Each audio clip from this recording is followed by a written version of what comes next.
Las ecuaciones de Maxwell resumen en 4 leyes la teoría electromagnética y sirven para relacionar los campos eléctrico y magnético entre ellos y con sus fuentes. Hoy nos centraremos en la ley de Faraday y la ley de Ampère, aprendiendo a utilizarlas conjuntamente para resolver ejercicios como este. ¡Comencemos!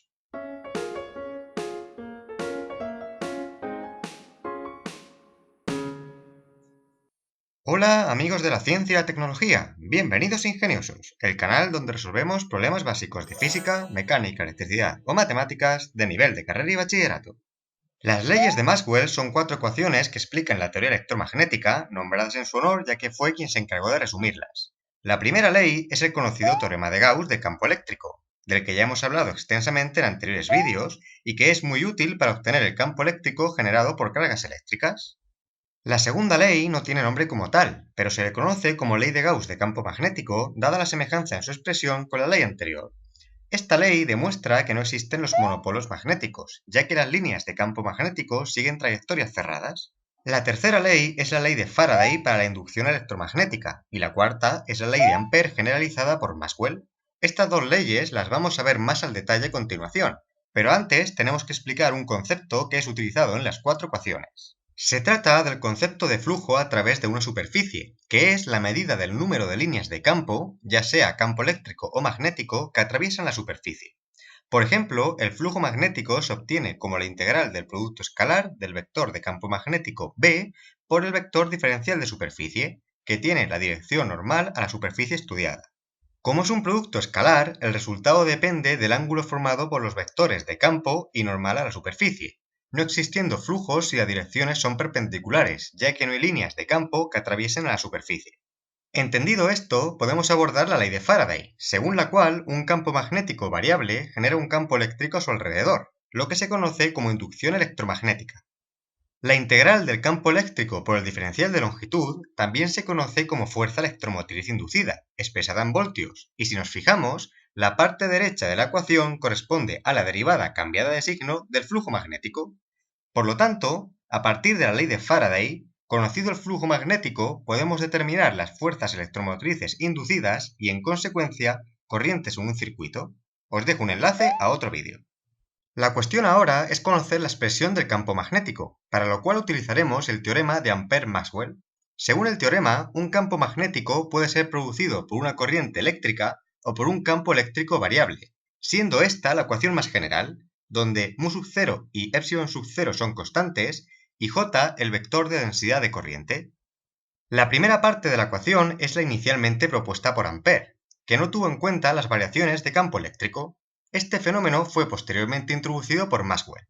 Si obviamos las variaciones de campo eléctrico y usamos la ley de Ampère, el campo magnético sobre una trayectoria cerrada depende únicamente de la corriente que atraviesa a dicha trayectoria. Esto es muy útil ya que permite calcular el campo magnético creado por geometrías simples de corriente, como puede ser un cable recto. Si dibujamos una circunferencia cerrada de radio r alrededor del cable, el campo magnético en la posición r dependerá de la corriente que atraviesa la circunferencia. La integral de la izquierda se resume en la multiplicación del campo magnético por la longitud de la curva, que es la longitud de la circunferencia, por lo que fácilmente se despeja el módulo del campo magnético en función de la corriente del cable. El sentido del campo vendrá definido por la ley de la mano derecha. Os dejo enlaces a otros vídeos para más información. Combinando las leyes, podemos resolver ejercicios como este. Una espira cuadrada de lado A retrocede a velocidad uniforme v desde un filamento de longitud infinita que conduce una corriente I a lo largo del eje Z. En el instante t igual a 0, se sabe que está en una posición ρ sub 0. Hay que demostrar que la fuerza electromotriz inducida sigue la expresión que vemos en pantalla con la posición ρ de la espira.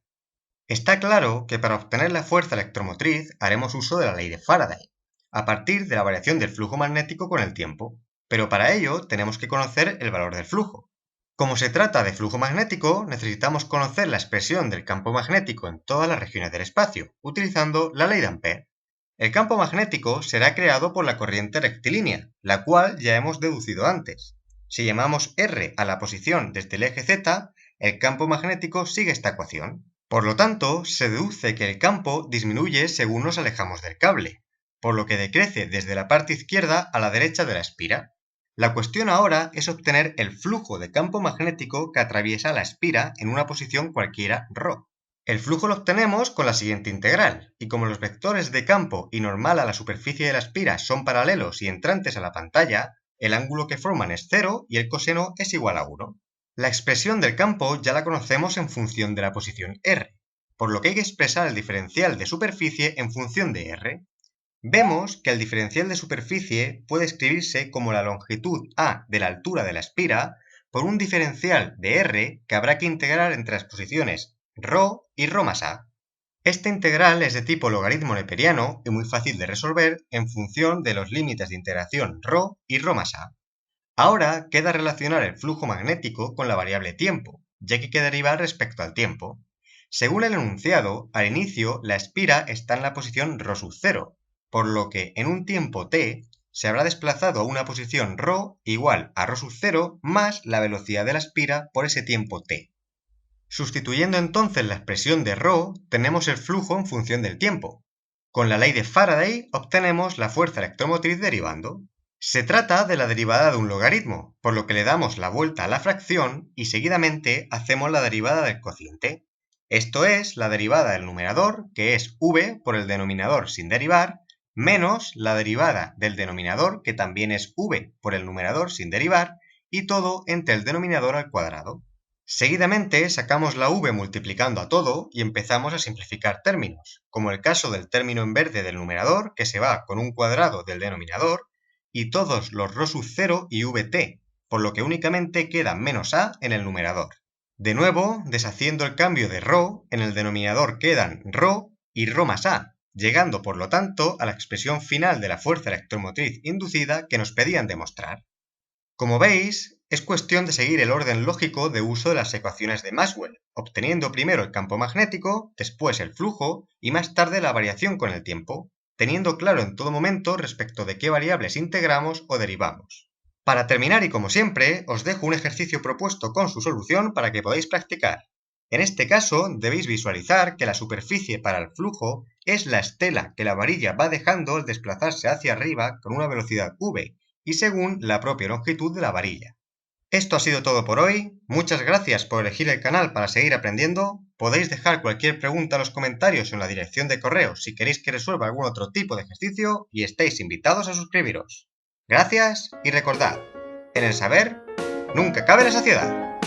¡Hasta otra!